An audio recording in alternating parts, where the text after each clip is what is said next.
Hello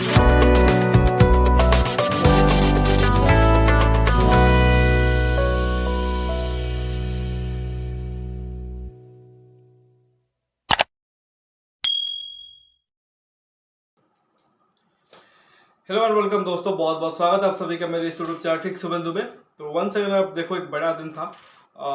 T20 world cup 2024 के लिए team selection होना था। और ऑब्वियसली देखो, हम पिछले 10-11 सालों से वर्ल्ड कप जीते नहीं है, या किसी भी मल्टीनेशनल इवेंट में आप देखो जो आईसीसी होस्ट करती है वहाँ पे हम ट्रॉफी नहीं उठाया है। बट जब भी एक तरीके से एक आईसीसी का टूर्नामेंट आता है तो उसके लिए एक तरह से हम अगेन जो कि तैयारी करने लग जाते हैं। थोड़ा सा यही उम्मीद करते हैं कि टीम इंडिया जो कि आगे अच्छा परफॉर्मेंस देगी और फाइनली इस बार जो कि ट्रॉफी उठा के आएंगे। तो अभी 19 नवंबर का एक तरह से जो दर्द दिया है ऑस्ट्रेलिया ने, वो अभी तक एक तरह से भरा नहीं है। बट देखो कि आईपीएल के खत्म होने के तुरंत बाद यार आप देखो कैरिबियन आइसलैंड में और यूएसए में वहां पे एक तरह से T20 वर्ल्ड कप खेला जाएगा। और उसमें 20 टीमें जो कि पार्टिसिपेट करेगी, एक बहुत ही बड़ा क्रिकेटिंग कार्निवल। और जिसके लिए देखो तो इंडियन टीम रेडी है, और साथ ही हम इंडियन फैंस भी एक तरह से उम्मीद का एक तरीके से पहाड़ लेके एक बार फिर से तैयार हो चुके हैं। एक तरह से आईसीसी का नियम होता है कि 1 month prior to the world cup आपको एक तरह से स्क्वाड है 15 मेंबर की, वो देनी होती है। साथ ही अगर कोई बैकअप प्लेयर जो रिजर्व में रहेंगे उनको भी एक तरह से आप चूज करते हो तो वो भी देना पड़ता है। हाँ, जरूरी ये नहीं कि आप उसको पब्लिकली अनाउंस कर दो, बट टीमें जो कि अक्सर वो करते हैं। बट मोस्ट इंपोर्टेंटली आपको वो आईसीसी को देना पड़ता है। तो ऐसे में देखो पिछले कई दिनों से एक तरह से मीटिंग चल रही थी कप्तान, कोच और साथ ही सिलेक्टर्स के बीच। तो उसमें आप देखो फाइनली एक तरीके से टीम सिलेक्शन हो चुका है। तो सबसे पहले मैं आपको 15 मेंबर के स्क्वाड बताता हूँ, साथ ही जो 4 रिजर्व में भी एक तरह से सिलेक्ट हुए हैं, और बाद में जो भी एक तरह से स्क्वाड का एक तरह से एनालिसिस है वो कर सकते हैं। तो सबसे पहले तो देखिए कप्तान है रोहित शर्मा, जो ऑलरेडी आप देखो 2-3 महीने ही आपको कंफर्म हो चुका था। आई थिंक जब अफगानिस्तान सीरीज में वो एक तरह से बतौर कप्तान लौटे थे तभी एक तरह से मालूम हो गया था। तो वो लीड करेंगे टीम इंडिया को वंस अगेन। इसके बाद देखो हार्दिक पांड्या वाइस कप्तान, डिस्पाइट की आईपीएल में भी पोर शो जारी है, उसके बावजूद उनको वाइस कप्तान रखा गया है।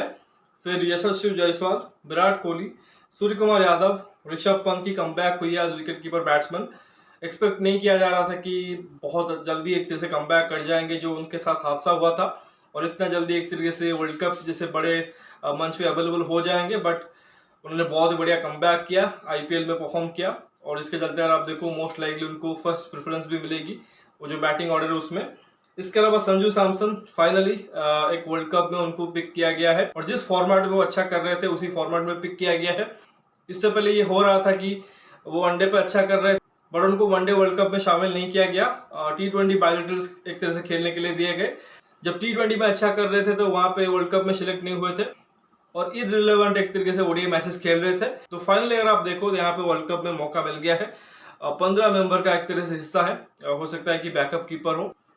इसके बाद अगर आप देखो शिवम दुबे को अपॉर्चुनिटी मिली है, रविंद्र जडेजा और अक्षर पटेल 2 बॉलिंग ऑलराउंडर होंगे। फिर कुलचा की जोड़ी भी यहाँ पे है। फर्स्ट टाइम अगर आप देखो शायद Kuldeep Yadav T20 world cup में सिलेक्ट हुए हैं, और युजवेंद्र चहल जो कि 2021 में मिस आउट कर गए थे, 2022 में थे बट एक भी मैच नहीं मिला था। यहाँ पे भी आई थिंक उनको एक तरह से प्रेफर किया गया है ओवर रवि बिश्नोई। बाकी अर्शदीप सिंह, जसप्रीत बुमराह और मोहम्मद सिराज, ये 3 तेज गेंदबाज है। बाकी अगर ट्रैवलिंग रिजर्व की बात करें तो उसमें शुभमन गिल का नाम है, सरप्राइजिंगली रिंकू सिंह का नाम जो कि 15 में नहीं बल्कि रिजर्व में है। इसके अलावा आवेश खान है और खलील अहमद है। तो ये एक तरीके से आपकी पूरी की पूरी स्क्वाड है। अब इसमें जो मेन पॉइंटर्स कुछ आपको बताता हूँ। सबसे पहले तो देखिए रोहित शर्मा कप्तान है और हार्दिक पांड्या वाइस कप्तान है। शायद अगर आप देखोगे क्लियरली ऑन मेरिट शायद डिजर्व नहीं करते हैं। अगर आप उनके परफॉर्मेंस देख लो, रोहित शर्मा के अगर आप पिछले T20 वर्ल्ड कप के परफॉर्मेंस देखो, इवन जो पिछले आईपीएल भी रहे हैं उसकी परफॉर्मेंस भी देख लो, शायद वो एज अ बैटर भी डिजर्व नहीं करते हैं। ये एक तरीके से सच्चाई है। शायद जो रोहित शर्मा के डाई हार्ड फैंस है उनको लग रहा होगा कि ये बकवास कर रहा है, बट ये सच्चाई है कि रोहित शर्मा शायद ऑन मेरिट एक तरीके से वो बैट्समैन के तौर पे भी एक तरह से सिलेक्ट नहीं हो रहे थे, but purely on basis of trust जो उन्होंने 2023 के वर्ल्ड कप में एक तरह से अर्न की with his batting, with his captaincy. I think जो फियरलेस अंदाज में उन्होंने बैटिंग की, जिस तरह से उन्होंने टीम को लीड किया, शायद एक तरह से ऊर्जा एक कह सकते हैं बिलीव जो कि वो फिर भी बीसीसीआई और उनके जो सिलेक्टर्स हैं उनको दे रहे हैं। खैर लोग उसको पॉलिटिक्स का नाम भी दे रहे हैं, वो सही भी हो सकता है, बट शायद वो क्लियरली शायद डिजर्व नहीं करते थे। बट खैर अगर आप देखो तो बीसीसीआई की वही चॉइस थे। और हार्दिक पांड्या पर आप देखो अभी वो स्ट्रगल कर रहे हैं मुंबई इंडियंस में, ना उनके बैट से रन आ रहे हैं, ना ही उतने एक तरह से बॉलिंग से इफेक्टिव हो रहे हैं। आज कप्तान भी अब देखो काफी एक तरह से वो फ्रस्ट्रेटेड दिख रहे हैं, तो कहीं ना कहीं वो उनकी खुद की परफॉर्मेंस अभी नहीं आ रही है, तो उस समय उनको वाइस कप्तान बनाया गया था। खैर मैंने ऑलरेडी आपको काफी टाइम पहले ही बता दिया था जो मेरी प्रेफरेंस थी कि एक यंग टीम आप लेके चलो। ठीक है, सीनियर प्लेयरों ने बहुत अच्छा किया है और उनके लिए रेस्पेक्ट भी है, बट उनको ओडीआई और टेस्ट क्रिकेट में फीचर करने दो। यंग बंच ऑफ जो आपके खिलाड़ी है उनको जाने दो T20 वर्ल्ड कप्स में, जैसा 2007 में हुआ था कि सीनियर खिलाड़ियों ने खुद से एक तरीके से अपने आप को ड्रॉप कर दिया था। सचिन सर ने MS को एक तरह से रिकमेंड किया था कि इनको कप्तान बना के भेजो। कुछ सीनियर खिलाड़ी उनके साथ गए थे, चाहे हरभजन सिंह हो, युवराज सिंह हो, वीरेंद्र सहवाग हो, वो सब गए थे और रिजल्ट आपको पता है कि टीम ट्रॉफी जीत के आई थी। और यहाँ पे तो लगातार हम देख रहे हैं कि 6-6, 7-7 T20 वर्ल्ड कप में फेलियर होने के बावजूद एक तरीके से प्लेयर को कप्तान बनाया गया है। खैर वो चीज छोड़िए, अब जो एक तरह से हो चुका है उसके बारे में बात नहीं करेंगे, बट और क्या कुछ बेहतर कर सकते थे। बाकी देखो विराट का तो नाम आना ही था, क्योंकि ठीक है वो स्ट्राइक रेट को लेके थोड़ा सा, स्पिन प्ले को लेके थोड़ा सा बात होती रहती है, but at the end matter क्या करता है कि प्लेयर ने क्या परफॉर्म किया है। आई थिंक जब रोहित, विराट और केएल की बात हो रही थी तो आई थिंक मैंने यही कहा था कि शायद विराट कोहली वो प्लेयर है जो कि डिजर्व करते थे, क्योंकि उन्होंने परफॉर्मेंस दी थी न सिर्फ कि T20 इंटरनेशनल में बल्कि T20 वर्ल्ड कप्स में और साथ ही आईपीएल में भी।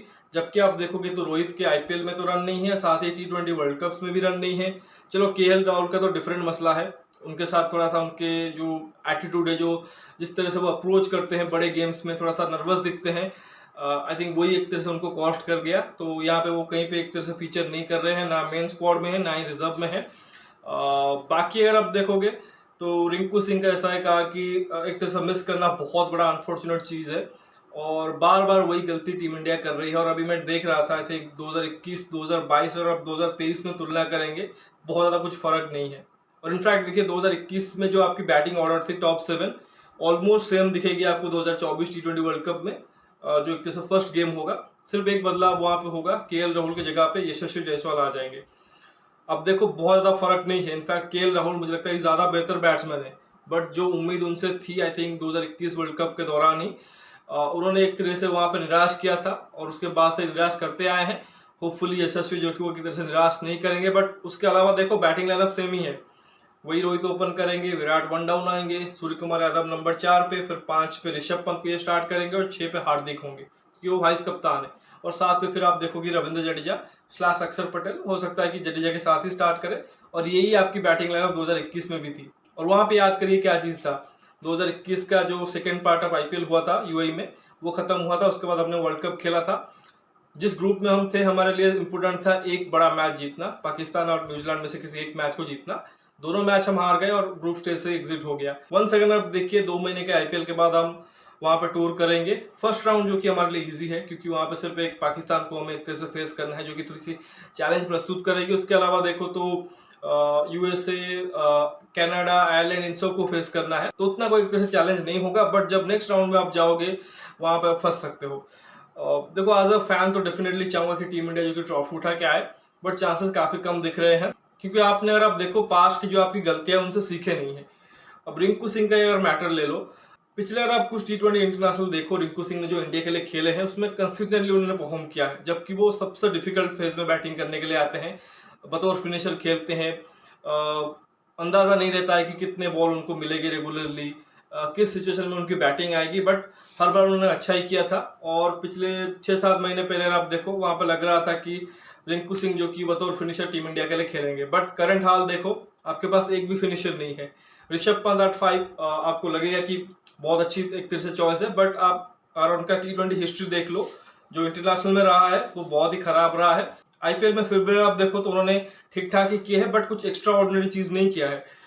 बाकी हार्दिक पांड्या का करंट फॉर्म आप देख ही रहे हो, और रविंद्र जडेजा की बात ना करें तो ही बेहतर है। उनकी बैटिंग आई थिंक टेस्ट और वनडे में ठीक ठाक है, मेरे ख्याल से टेस्ट में ही सही है, वनडे में भी मुझे नहीं लगता कि करंट फॉर्म के हिसाब से वो अच्छा कर रहे हैं। और बाकी T20 तो बहुत ही खराब है। चेन्नई ने ट्राई किया था पिछले 1-2 मैच में ऊपर उनको भेजने के नंबर 4 पे, रनर बॉल की इनिंग्स खेल के गए हैं, तो बहुत ज्यादा एक तरह से कॉन्फिडेंस नहीं दे रहे। तो इकलौता एक तरह से आपके पास जो फिनिशर था रिंकू सिंह के रूप में, आपने उसको ड्रॉप कर दिया बाकी प्लेयरों को एक तरह से सेट करने के लिए। एक शिवम दुबे जरूर है, बट अगेन देखो शिवम दुबे वो नंबर 4, नंबर 5 वाला बैट्समैन है, वो प्रॉपर आपका फिनिशर नहीं है। ठीक है वो अंत में जाके हिटर लगा देंगे, बट डेजिग्नेटेड वो फिनिशर नहीं है। तो ये एक तरीके से बड़ी चिंता रहेगी एक तरीके से आई थिंक टीम इंडिया के लिए। बाकी चर्चा ये हो रहा है कि रिंकू सिंह के ओमिशन के पीछे आई थिंक केकेआर का भी एक तरह से हाथ है कि मैनेजमेंट जिस तरह से उनको यूज कर रही है। बट देखिए मेरे हिसाब से केकेआर क्यों सोचेगा टीम इंडिया के बारे में, वो अपनी एक तरह से भलाई के लिए सोचेंगे कि किस तरह से हम ट्रॉफी उठाएं। 2014 के बाद उन्होंने ट्रॉफी नहीं जीती है, 2021 में मौका मिला था बट वहां पे वो फेल रहे थे। तो वो अपने बारे में सोचेंगे कि हमारे जो एक तरह से कॉम्बिनेशन है हम किस तरह से अपना बेस्ट दे, प्लेऑफ में क्वालिफायर करें और ट्रॉफी जीते। जब आपकी बीसीसीआई जो बोर्ड है वही एक तरह से मतलब आपके प्लेयरों के बारे में, आपके टीम के बारे में सही सोच नहीं रही है, 2 कदम आगे लेते हैं तो 4 कदम पीछे ले जाते हैं, तो ऐसे में आप एक्सपेक्ट ये करते हो कि फ्रेंचाइजी जो कि ये सोचेगी कि जी कि रिंकू सिंह जो कि वो टीम इंडिया के कंटेंशन में है, हम उनको ऊपर भेज देते हैं ताकि थोड़ा सा उनको गेम टाइम मिल जाए। तो आई थिंक वो जो एक तरह से परसेप्शन बन रहा है वो बहुत ही गलत है। आई थिंक जो बाकी भी आई थिंक सिलेक्शन हुए उसमें देखो कि जायसवाल जैसे सिलेक्ट हुए हैं। अब जायसवाल का इस आईपीएल में फॉर्म देखिए, सिर्फ 1 शतक उन्होंने मुंबई के अगेंस्ट मारा था, उसके अलावा कुछ फॉर्म नहीं उनका खास, उसके बावजूद वो सिलेक्ट हुए हैं। जबकि उनसे बेहतर ऋतुराज गायकवाड़, केएल राहुल, अभिषेक शर्मा, इवन शुभमन गिल ने किया है। तो वैसे में यशस्वी जायसवाल को क्यों पिक किया गया है, क्योंकि आपके पास एक अच्छा खासा सैंपल साइज है। जब टीम इंडिया में वो खेल रहे थे, अच्छा कर रहे थे, एक पॉजिटिव वाइब आपको दे रहे थे कि ऊपर जाके थोड़ी सी ताबड़तोड़ बैटिंग करेंगे, ऊपर से लेफ्टी भी है। तो आई थिंक वो चीज़ आपने एक तरह से इंश्योर किया कि उनको आप कंटिन्यू करें। साथ ये भी देखो कि Hardik Pandya out of form है, उनके साथ चल रहे हो। खुद कप्तान Rohit Sharma I think start अच्छा किया था आईपीएल में, बट अभी यार आप देखो लगातार फेल हो रहे हैं। जडेजा भी आप देखो विद बैट वो कॉन्फिडेंस नहीं दे रहे हैं, और बॉलिंग में भी देखो अभी तक कोई एक्स्ट्राऑर्डिनरी चीज उन्होंने की नहीं है। पेस बॉलिंग डिपार्टमेंट में आप सिराज और अर्शदीप के साथ गए हो। अब इनका अगर आप आईपीएल परफॉर्मेंस देखोगे जो उन्होंने अभी इस आईपीएल में किया हुआ है, कुछ खास नहीं, उसके बावजूद आपने उन पर ट्रस्ट किया है क्योंकि स्पेसिफिक पोजीशन पे आप उनको यूज करोगे। तो वैसे ही आपको सोचना चाहिए था कि रिंकू सिंह बतौर फिनिशर खेलेंगे। ठीक है, उन्होंने आईपीएल में अभी तक कुछ खास किया नहीं है और उनको उतना अपॉर्चुनिटी भी नहीं मिला है, बट प्रीवियसली जो उन्होंने टीम इंडिया के लिए किया था उसको आपको याद रखना चाहिए था, उस बेसिस पे आपको सिलेक्शन करना चाहिए था। तो आई थिंक वो एक भारी मिस्टेक उनसे हुई है। और खैर अभी तो टाइम है क्योंकि 25 तारीख तक एक तरीके से वो रहती है जहाँ पे टीम जो रिजर्व एक तरह से प्लेयर है उसमें से ऐड कर सकते हैं मेन स्क्वाड में। तो होपफुली एक तरह से वो डिसीजन लेंगे। और जो 4 स्पिनर उन्होंने पिक किए हैं, चहल, कुलदीप, अक्षर, जडेजा, पता नहीं वेस्ट इंडीज में किस तरह के पिचेस होंगी। नॉर्मल स्लो पिचेस होते हैं वहाँ पे, जब भी एक तरह से हमने देखा है कि मैचेस होते हैं।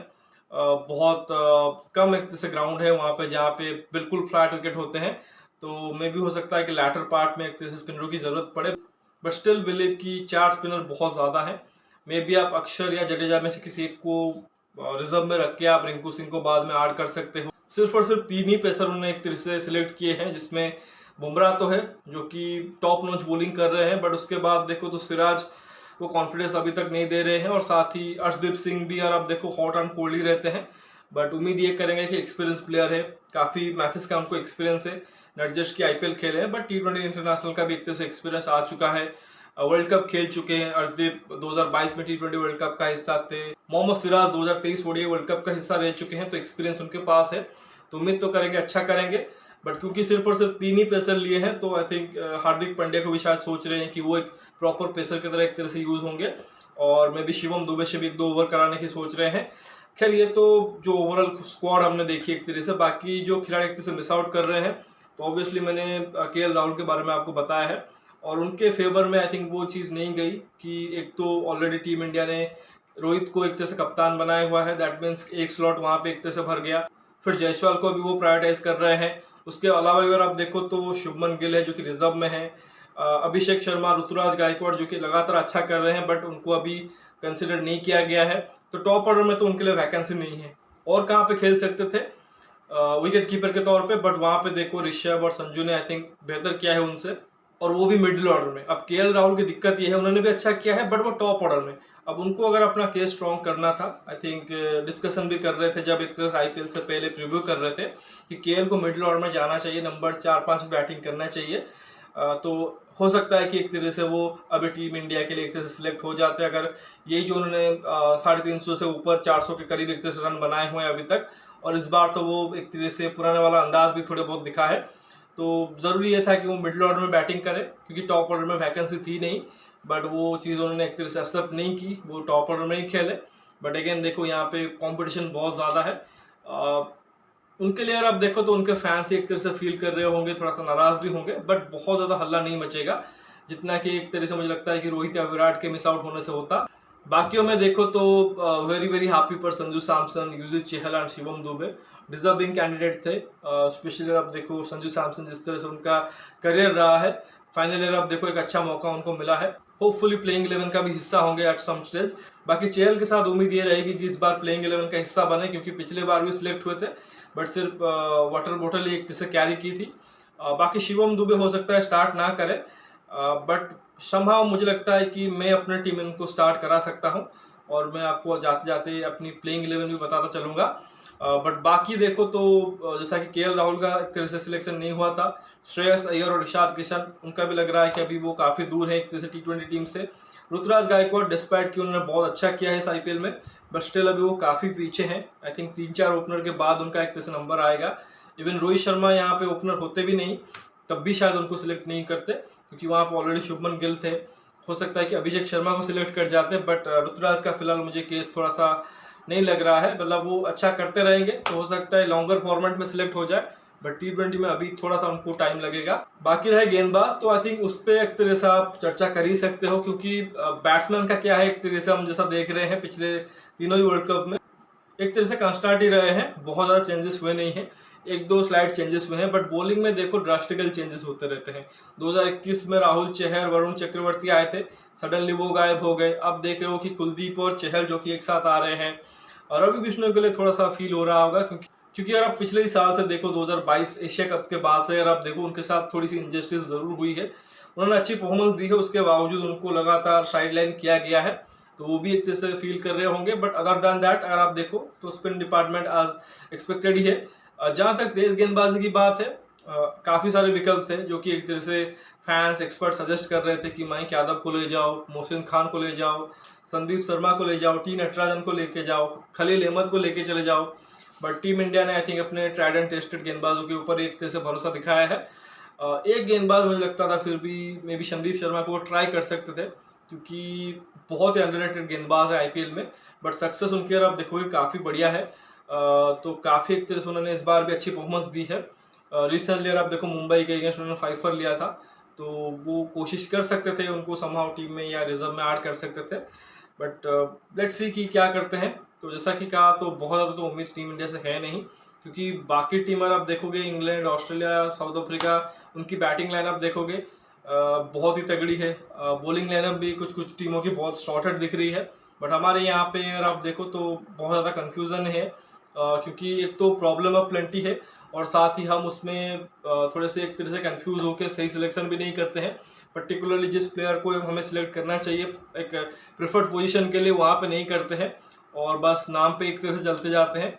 वही रीज़न रहा है कि अभी तक हमको सक्सेस नहीं मिली, और स्पेशली दिस फॉर्मेट के लिए T20 में, जहाँ पे आपको प्रोएक्टिव होना पड़ेगा। अगर यहाँ पे आपने रिंकू सिंह को नहीं खिलाया, फिर आई डोंट थिंक कि आप एक तरह से कहीं पे भी एक तरह से ग्रो कर रहे हो एज अ टीम।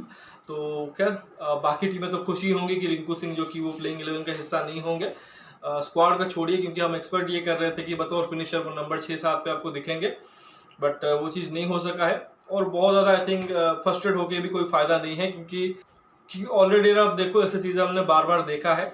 2019 का आप एग्जांपल ले लोगे अंबाती रायडू का, आई थिंक उससे भी बड़ा ब्लंडर ये है। खैर जैसा कि थोड़ी देर पहले कह रहा था कि होप यही करूंगा कि जाते जाते एक तरह से मैनेजमेंट की सोच जो कि बदले, और आखिर जो डेट है 25 में, उससे पहले तक एक तरह से वो रिजर्व में से एक तरह से मेन स्क्वाड में रिंकू को ड्राफ्ट कर ले। तो लेट्स सी कि क्या होता है। तो फिलहाल इस वीडियो में बस इतना ही। आशा करता हूँ कि वीडियो जरूर आपको पसंद आया होगा। हो सकता है कई पॉइंट्स जो कि मैंने आपको अच्छे से एक तरह से एक्सप्लेन किए हो सकता है कुछ एक तरह से पॉइंट जो कि मिस हो गए हो, बट उस पर जो भी एक तरह से आपका राय है, जो भी एक तरह से कमेंट है, वो दे सकते हो। तो बाकी वीडियो को लाइक करिए, साथ ही चैनल को सब्सक्राइब जरूर करिए, और दोस्तों शेयर भी कर दीजिए। बाकी कमेंट सेक्शन में अपनी एक तरीके से राय जरूर रखिए, जो भी एक तरह से आपका टीम सिलेक्शन को लेकर एक तरह से मत है। हाँ, जाते जाते मैं आपको अपनी प्लेइंग 11 जो कि मैं चाहता हूँ कि एक तरह से स्टार्ट हो, उसके बारे में बता देता हूँ। बाकी अगले वीडियो में मिलते हैं। तो सबसे पहले तो देखो, रोहित और विराट से मैं चाहता हूँ कि ओपन करें, ठीक है। जायसवाल वहाँ पे हैं, बट मैं चाहता हूँ कि रोहित और विराट से आप ओपन करें, एटलीस्ट ट्राई करें फर्स्ट गेम से। अगर नहीं होता है 1-2 मैच के बाद, आप चेंज कर सकते हो, ऐसा कोई प्रॉब्लम नहीं है। तो रोहित और विराट आप स्टार्ट कर दो। फिर नंबर 3 पे मैं चाहता हूँ संजू सैमसन खेले। आप उनको लेके गए हो तो आप उनको बिठाओ मत। आई थिंक जिस फॉर्म के साथ वो भी खेल रहे हैं, ठीक है, ऋषभ पंत आपको लग रहा होगा कि बहुत अच्छा कर रहे हैं, वो एक तरह से फर्स्ट चॉइस विकेट कीपर होंगे, लेफ्टी भी है, बट स्टिल आई बिलीव कि संजू सैमसन के पास बेटर गेम है। जिस कंडीशन में हम खेल रहे हैं और जिस मैच्योरिटी के साथ वो भी बैटिंग कर रहे हैं, आई थिंक क्लियरली वो हेल्प करेंगे टीम इंडिया को। तो नंबर 3 पे उनको खिलाइए, नंबर 4 सूर्य कुमार यादव, नंबर 5 पे शिवम दुबे को लाइए। अब क्योंकि आपने रिंकू को नहीं रखा है तो शिवम दुबे को रखा है, तो उनको यूज करिए। मिडिल फेज में जाके वो एक तरह से जो डैमेज कर सकते हैं अपने बड़े शॉट के द्वारा, उसको आप इस्तेमाल करिए फ्रॉम गेम 1। तो उनको नंबर 5 पे रखिए। हार्दिक की हिटिंग एबिलिटी में अभी भी एक तरह से सवाल चिन्ह है, तो उनके साथ साथ अगर शिवम दुबे रहेंगे तो उनके लिए थोड़ा सा मदद भी हो जाएगा। तो हार्दिक एट 6। देन अगर आप देखो नंबर 7 पे अक्षर/जडेजा। मैं स्टार्टिंग करूंगा अक्षर के साथ। मुझे जडेजा की बैटिंग पे अभी उतना ट्रस्ट नहीं है, तो अक्षर के साथ ही जाऊंगा। तो मे भी हो सकता है कि दोनों को ही खिला दे, थोड़ा सा बैटिंग डेप्थ को ऐड करने के लिए, जो हमने लास्ट टाइम पे भी देखा था कि अश्विन और अक्षर को खिला रहे थे, वहां पे चहल को खिला नहीं रहे थे। तो मे बी जडेजा एट 7, अक्षर एट 8, फिर आप एक स्पिनर कुलदीप या चहल में से किसी एक को ले लो, और फिर 2 पेसर बुमराह फिर अर्शदीप/सिराज। बट मेरी प्रेफरेंस ये होगी कि आप अक्षर को खिलाओ नंबर 7 पे, और उसके बाद कुलचा को दोनों को खिलाओ, थोड़ा सा विकेटिंग के ऑप्शन आपको देंगे, और फिर 2 पेसर में चाहूंगा कि आप बुमराह और अर्शदीप को खिलाओ। तो बैटिंग थोड़ी सी आपको वीक लगेगी, नंबर 7 पे अक्षर आ रहे हैं, बट मुझे लगता है आपको रिस्क लेना पड़ेगा। आई थिंक रिसेंटली आप देखो कुलदीप ने अपनी बैटिंग पे काम किया है, तो थोड़ी बहुत बैटिंग वो आपको दे देंगे। इवन बुमराह ने भी अच्छी खासी काम किया अपने बैटिंग पे, थोड़ा सा आप उन पे एक तरह से ट्रस्ट रख सकते हो, बट बॉलिंग को कॉम्प्रोमाइज मत करो। वहां पे प्रॉपर विकेट टेकर एक तरह से आप लेके चलो। कुलचा की जोड़ी लेके चलो जो मिडिल फेज में काम आएगी। बुमराह और अर्शदीप को आप एक तरह से इनिशियली और डेथ में भी यूज कर सकते हो, और फिर बाकी रहे हार्दिक और अक्षर, इवन दुबे को आप एक तरह से मिडिल फेज में यूज कर सकते हो। तो खैर एक तरह से मेरी थॉट थी, बट मोस्ट लाइकली हो सकता है कि वो जायसवाल से ही ओपन कराएंगे और ऋषभ पंत को फर्स्ट चॉइस विकेट कीपर खिलाएंगे। नंबर 6 पे हार्दिक होंगे और 7 पे जडेजा होंगे। आई थिंक ये उनकी टीम होगी। और जैसा कि कह रहा था कि हो सकता है कि बैटिंग डेप्थ को बढ़ाने के लिए अक्षर और जडेजा दोनों को ही खिला दे। तो लेट्स सी कि टीम इंडिया क्या करती है। फिलहाल तो भी आईपीएल चल रहा है और ऑलरेडी आप देखो काफी मैचेस चल रहे हैं, और उसके बारे में आपको रेगुलरली बता नहीं पा रहा, बट कोशिश करूंगा जितना भी एक तरह से आपको मैचेस के बारे में अपडेट दे दूं। तो फिलहाल इस वीडियो में बस इतना ही। आप नोटिफिकेशन की घंटी दबा लीजिए ताकि हर एक वीडियो की अपडेट आपको टाइम पे मिलती रहे। मिलते हैं अगले वीडियो में, तब तक के लिए धन्यवाद। जय हिंद।